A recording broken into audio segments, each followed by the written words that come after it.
Hello everybody and welcome to Insider's Guide. Today we're discussing the little brother and sidekick of Aspen Mountain, Aspen Highlands. The main event of Highlands is the Highland Bowl, which we'll discuss in detail, but it also has some great offerings outside of that zone, which we'll also be discussing. So with that, let's begin an Insider's Guide to Ski Resorts, Aspen Highlands.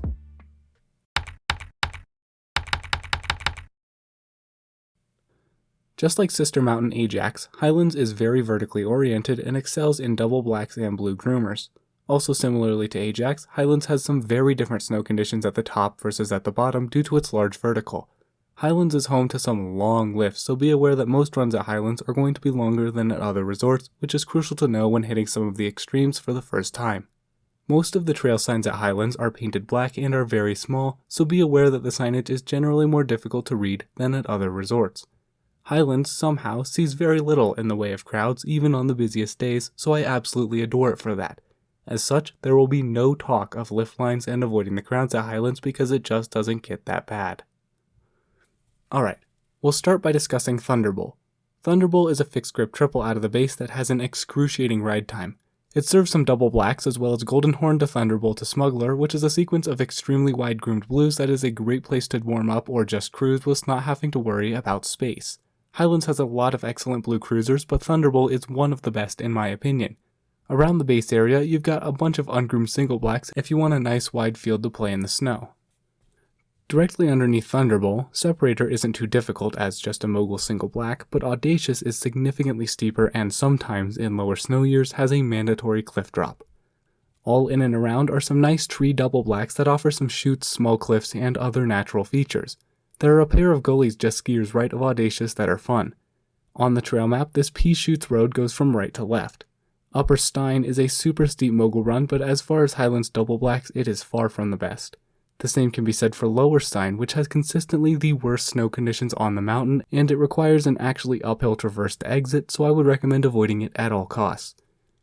Jerome is a nice wide blue, but to get to it, you'll have to take Park Avenue, a busy road. If you want to avoid Park Avenue, you can do so two different ways. The first is to head around the skier's left side of the top portion of Lower Stein, where this dashed orange line is. There's typically a one snowcat wide groomed strip just there, and then that unmarked road will take you to Lower Jerome, avoiding the upper, busier part of Park Avenue. This dashed orange line running up the whole mountain indicates the uphill route, which must be groomed, and they typically don't close it off for downhill skiers, so anywhere you see that is an alternate unmarked option to go down. Just be considerate of everyone going up and give them plenty of space. The other method is to avoid it by heading over to Golden Horn via the T-Lazy 7 catwalk. T-Lazy 7 can be easy to miss, but as you're going down Prospector, look for a road on the right side that appears to be going uphill. Trust me, it's an illusion. This catwalk is long, but if you enter it with a bit of speed, it moves along just fine. Along the catwalk, right at the top of Suzy Q, is a secluded picnic table that is nice for a picnic lunch if you don't want a ton of people right nearby. Suzy Q is a mogul run that isn't crazy steep. There's another mogul single black called Shred It that goes right here down this straight line you can see on the map. Sherwood Forest is also pretty mild and is comparable to Wildwood Glade at Winter Park for those of you who know. Nugget is just a road, accessible from the top of Thunderbolt to lap the lower parts of these blues. These awesome blue cruisers here used to be designated as greens. This is an area that used to be served by a lift called Exhibition 2, but that was removed without replacement. That's a major part of the reason why they were redesignated. There's now no easy way to access them, and it's quite annoying because you have to deal with Park Avenue to go all the way back to the base for another lap. Additionally, when Exhibition 2 was in place, if Exhibition went down, you could still get on the hill by taking Thunderbolt to Exhibition 2, but nowadays, if Exhibition breaks down, you're stuck at the base. The Exhibition high-speed quad is a very long ride even with its fast speed, so just beware of that. Cloud 9 is a much shorter lift and serves a variety of rolling blue groomers. To get to Gun Barrel and everything from it, make a U-turn to your right when exiting the lift. For Grand Prix and its runs, just take a standard right. For Kandahar and Meadows, go left. Down by the merry-go-round, Red Onion does get just a touch uphill, so make sure to keep up a bit of speed. Oftentimes, Scarlet's Run will have moguls on half, so it's a great run for groups of differing ability levels to ski together, and it's also a great place to first learn moguls because it has an easy escape. Alps is another nice, easier mogul run, while the Wall isn't my favorite because its snow gets scraped off early and often. Over on the far right, Moment of Truth and Robinson's Run both require a long catwalk exit and 2 lift rides to lap them. However, they are nice and secluded, and Robinson's Run is actually sometimes groomed. The highest lift serve point is accessed by the Loge Peak high-speed quad. Loge is typically just used as an access lift for Temerity and Highland Bowl, but it also has some good blue groomers to lap. Be aware that the Loge blues are the steepest blues in the resort. Broadway is relatively narrow and can be a bit busy, but once you get onto your run, it's really nice. Runs from Hayden to Kandahar do have a little bit of a catwalk run out that also gets quite busy, so just be prepared for that. Coming from Exhibition, to get to Loge, do a U-turn to your right as soon as you get off the lift and follow the signs. It's signed really well, but I still see person after person miss the turn for Loge. It's really quick after you start going. Face of Olympic is, as far as I'm aware, the only black at Highlands that is groomed every night. It gets super icy and busy, so I much prefer Meadows. There's also a road around behind where this dotted blue line is that allows you to avoid the steepest part. Down in the bottom of the Loge pod are a couple more mogul single blacks that require a heck of a traverse to get out of. Back off of Broadway is the Olympic Bowl, which is often skipped over. This is one of my personal favorite expert zones on the mountain. A lot of Highlands expert terrain is really long and requires you to be very cardiovascularly fit. You really need a lot of endurance to lap zones like Steeplechase, Temerity, and Highlands Bowl. Olympic Bowl and Thunder Bowl are the two antidotes to this, as they're equally as gnarly but not as long. The difference is that Olympic Bowl is located much higher up on the mountain. Despite a western aspect, the snow here is much better than the snow in Thunder Bowl. You can lap this entire zone via the Loge Peak lift. We'll start by talking about two runs that are not officially considered part of Olympic Bowl, Eden and No Name. Eden is not depicted on the trail map but is located just lookers right of No Name. Eden might just be the gnarliest run on the mountain. As you make your way down Broadway, you can find the gate on skier's left. You'll have to hike up the side of a massive cliff to reach the main entrance into Eden. Eden has several tight corridors, cliff drops, and precipitously pitched trees. Eden shouldn't be attempted unless you're confident in skiing backcountry-like terrain. To get to all the remaining runs, go down the run furthest skier's left, which serves as the access road for the next few runs. No Name is the first run that you'll come to, and it's essentially an easier version of Eden. While it maintains a very steep 43-degree pitch, it's much more wide open than Eden. Now, we get to the runs in Olympic Bowl proper. Deception is a very fun mogul run that offers one of my favorite views at Highlands. It's similar in difficulty to the steeplechase runs, which we'll talk about in a second, but is much shorter. The trees skiers right of Deception, known as Deception Glades, can often hold really nice snow. A bit further down is the gate to Aces and Eights, probably the hardest run in Olympic Bowl. Aces and Eights is a really tight and steep tree run, but you can bail skiers right onto its much wider neighbor Arobi. Arobi starts off densely gladed, but widens significantly after the first 100 feet. Why Not, and Springtime are some of the steepest single blacks on the mountain, but are too short and uninteresting compared to their neighbors for me to recommend them. Getting back to the Loge Peak lift from Olympic Bowl is also a bit of a pain, but not unbearably so. The exit catwalk will bring you to the bottom of Upper Robinson's Run. From there, there's an unmarked pathway through the trees that goes directly above the blue midway. It's a little hard to spot this path initially, but once you do, it'll become second nature on repeat laps. It's finally time to talk about the most infamous chairlift on the mountain, Deep Temerity. Deep Temerity is kind of like the KT-22 of Colorado. If you know, you know. The terrain off Deep Temerity is seriously some of the steepest lift-serve terrain you'll find in all of North America. Don't even think about trying any runs here unless you're very fit and experienced. Deep Temerity's terrain is broken up into two distinct zones, Temerity, lookers left of the lift, and Steeplechase, lookers right of the lift. We'll start with the Steeplechase zone.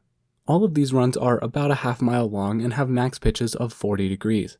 About halfway down these runs, there is a catwalk called Grand Traverse that allows you to bail out from skiing the rest of the run. Directly under the lift is South Castle, one of the steepest mogul runs out there. The coverage at the top can be pretty poor, and the run is pretty narrow in some places, although you can always bail onto the slightly easier Kessler's. Kessler's is still very steep, but is much more wide open than South Castle. In between Kessler's and Sodbuster is a run known as Snyder's Ridge, one of the steepest runs at Highlands. This run doesn't appear on the trail map, but is prominently marked by a wooden sign and a shrine. The first section is pretty wide open, but very steep and rocky. After this, you can either make your way into Sodbuster or continue down into some very tight and steep trees. Sodbuster is a very steep and bumpy gully. It has an intense first pitch that often has poor coverage like all the other steeplechase runs. Once you reach the Grand Traverse catwalk, you can either keep heading down Sodbuster or traverse skiers right into the trees to access a really fun gully known as Fran's Love. Garmisch is the next run over and is very similar to Sodbuster but is slightly less steep. In between Sodbuster and Garmisch is a hidden gem known as GLE, or Greatest Line Ever. GLE is a really fun tree run that can be home to some of the best snow on the mountain. St. Moritz is easier than the runs lookers left of it, but is still quite steep. North Castle and Boomerang Woods are two great tree runs that have a mix of aspen trees and pines. Boomerang is the easiest run in the Deep Temerity pod as it's very short and not that steep. All of these runs lead into the Grand Reverse Catwalk, which will take you back to the lift. Moving lookers right of the lift, the Temerity Zone is home to some very steep tree and mogul runs. I definitely prefer Temerity to Steeplechase since the snow there is better and the runs are more interesting. To get to the Temerity Zone, you'll have to briefly sidestep up a small slope before the ridge starts sloping downward. Lucky Find is the only run in the Temerity Zone that doesn't require any further sidestepping to reach. It starts off as a steep tree run but becomes a steep mogul chute 3/4 of the way down that's similar to the Steeplechase runs. Mushroom is pretty much a top-to-bottom bump-riddled gully with some trees at the top. You'll have to hike up a bit more to get to Mushroom, but you can also get here by taking the Lucky Find entrance and traversing Skier's Right. Note that this part of the map is not quite to scale as there's a significant amount of unmarked tree terrain between Mushroom and Lucky Find where you can find some really good snow. Hyde Park and Canopy Cruiser are two dedicated lower angle glade runs that also have great snow. All Temerity lines filter onto the fast Bear Hollow Road. Finally, we get to the most iconic part of the mountain, Highland Bowl. Highland Bowl is perhaps the most iconic inbounds run in all of Colorado. It takes a lengthy 45-minute to 1-hour hike to reach the summit, but this is something all expert riders should have on their bucket list. There is a snowcat that eliminates 15 minutes of the hike, however, its operating schedule is very inconsistent. The hike itself is absolutely brutal, especially if you're coming from lower altitudes. The hike extends about 860 feet to the 12,392-foot Highland Peak summit, but you're rewarded with a nearly 2,500-foot descent. The hike can get very narrow, exposed, and steep in several sections. Make sure you're in very good physical shape before you attempt it. If you're a skier, a means of carrying your skis on your back is essential. Although, if you ever get too tired, you can drop in pretty much anywhere along the ridge. I feel like this is something that doesn't get enough attention, but Highland Bowl is very, very steep. Outside of Eden, in my opinion, this is the most challenging terrain at Highlands, so make sure you're ready for it before you commit. The Highland Bowl is divided into 3 zones, the G Zone, the B Zone, and the Y Zone. The G Zone consists of all the runs from G2 to G8. I believe the runs from Full Curl to B4 are the B Zone runs, and the runs from Grandmasters to Whip's Veneration are the Y Zone runs, but don't quote me on this. The bowl typically opens from lookers left to lookers right throughout the season. The Y Zone primarily faces southeast and typically has very variable snow. These are also the steepest runs in the bowl. Phillips Leap is the only extreme rated line in Highland Bowl because it has some additional rocky features at the top that can allow for some massive airs. Other than that, it's pretty similar in difficulty to the rest of the runs in the bowl. Lookers right of Whip's Veneration are the unmarked runs Y12 and Triple Treat. All of these runs start with a few trees but filter into wide open snowfields that can be hit or miss depending on when in the season you're skiing them. Beyond Triple Treat is a zone known as Hot Ys, which consists of several runs marked Y3 to Y9. These are some of the steepest runs in the Y Zone. If you only have time to hike the bowl once, I highly recommend hiking to at least the start of B Zone. The B Zone runs face northeast and are more like steep rocky gullies and chutes. They offer the most vertical and are the most popular ways down the bowl. You really can't go wrong skiing either of the 2 chutes directly off Highland Peak, Full Curl and O Zone. The snow here is usually very chalky, and you might find even better conditions if you head back down the ridge you just hiked towards runs like B1, White Kitchen, and Steep and Deep. Of course, the best snow in the entirety of the bowl will be in the north-facing G-Zone runs. G6 and G8 are located in the Alpine, but the runs located skiers right of them are lightly gladed. These runs can hold fantastic snow for days since most people want to ski directly off the summit. G0 and G1, 2 unmarked runs lookers left of G2, are dedicated glade runs that have even better snow than the other G-Zone runs. All the terrain in Highland Bowl filters into a drain with 3 similar paths, South Fork, Middle Fork, and North Fork. The terrain here is varied and interesting. These runs are usually pretty bumped up, but they're a nice way to end your run down the bowl. These 3 runs filter onto Bear Hollow Road, which will take you straight back to the Deep Temerity lift. Well, that about wraps it up for Highlands. If you haven't already, go check out the Ajax Insider's Guide, Aspen Highlands' ultimate duo. As always, please put any questions down below. Thank you all for watching.